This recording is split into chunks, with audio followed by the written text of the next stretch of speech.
You probably wouldn't know it, but Gaza is rich, gas rich, at least 1.4 trillion cubic feet rich, to be precise. But there's a catch.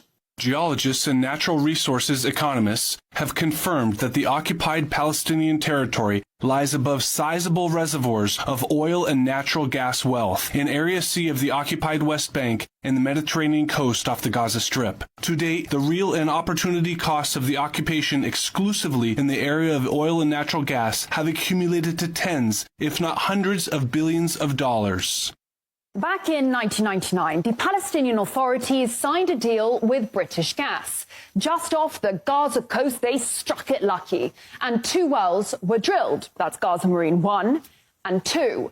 It was a multi-billion-dollar gift from God, an economic boon both home and abroad. This is one of the key messages here today. There will be gas available for export. And from my conversations with Palestinian officials, including President Arafat, it is clear that they have no interest in just sitting on a gas surplus.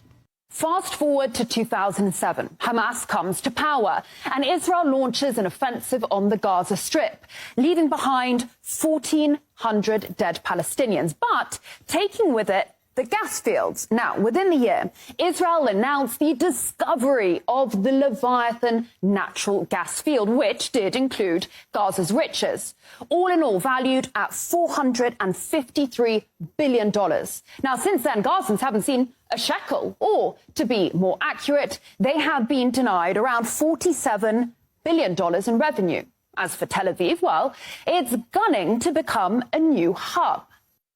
This is a historical moment in which the small country of Israel becomes a significant player in the global energy market.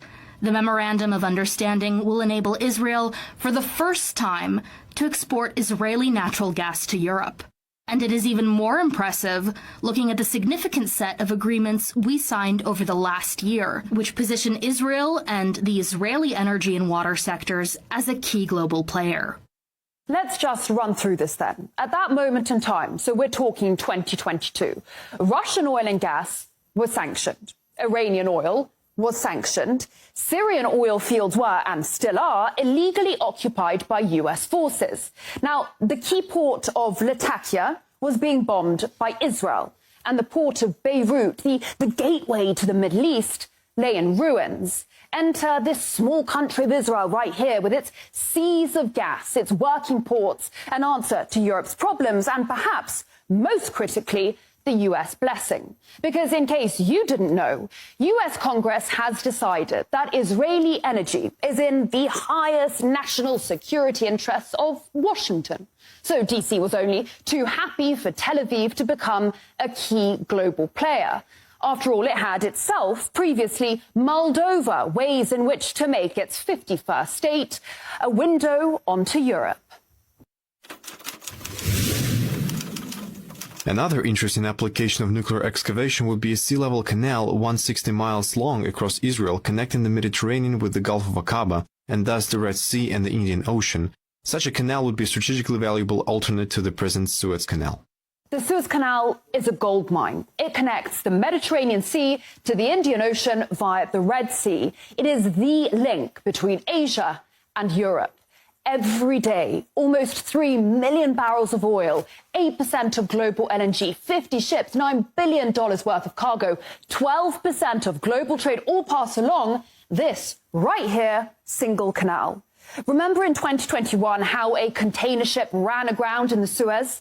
Global trade was brought to its knees. The alternative route via the Cape of Good Hope adds around 9 days and 7,000 kilometers to the journey. There is no replacement for the Suez Canal, except perhaps for the Ben Gurion Canal. Now, what the US had been thinking about back in the 60s was dropping 520 nukes on parts of Israel, all to build a 260-kilometer-long canal that would start at the Red Sea down there in the port city of Eilat, run through the Negev desert, and pour out into the Mediterranean. Where exactly? Right next to northern Gaza, the same northern Gaza that is currently being bombarded and depopulated. Egypt and its money-making Suez Canal would just be sidelined. The same Egypt that, rumour has it, is now considering taking in refugees in exchange for debt relief by the US. And if you think it's crude of me to talk business during times of an existential war, think again.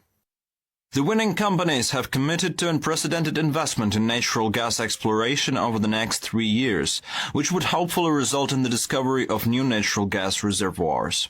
In recent weeks, Tel Aviv has handed out 12 new licenses to 6 companies, on top of the plan to tap more of the Gaza marine resources. This area is a strategic gold mine. The Israelis have their largest foreign base down the Red Sea, just off Eritrea. And here, a bit further down, Beijing has a naval base in Djibouti, a key piece in its enormous global infrastructure project, the Belt and Road, hated by London, Brussels and Washington alike. Always ask yourself, cui bono, who benefits? Because war is horror and war is hell.